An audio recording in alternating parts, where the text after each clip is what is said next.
So I think you're right. It has been quite underreported. If you think about, there's currently 25 million refugees in the world and 40 million internally displaced people. The best example of that is probably the Greek islands like Lesbos, where you've got, particularly on Lesbos, I think there's over 20,000 people sharing space, which is intended for 2,000 to 3,000 people. So these are overcrowded, unsanitary, very dangerous conditions.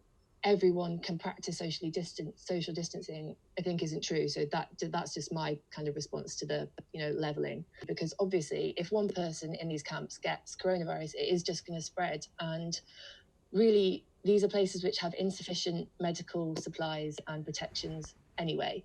When they're trying to get to the supermarkets or stuff, that most of that stuff is gone. So unfortunately, then they're going back to to some of these independent stores, and what we're seeing is massive price hikes. That we know people already living in poverty, pay more for things like energy and food anyway. But in these extreme, testing times and circumstances, we've seen people taking advantage of. I've seen places who are selling £1 hand wash for £8. Calpol for children, £10. A scandal, yeah. Paracetamol, £2 to 18p a pack, and but these people have no other choices. No other choices whatsoever, because there's nothing left in the supermarkets, unfortunately, for these people to get.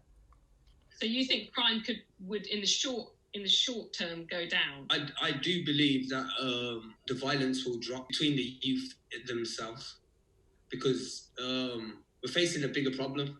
The more pressure we get put on that, it's very dangerous, because then people start to act on animal instinct and start to show negative behavior if they've got no understanding of what's going on.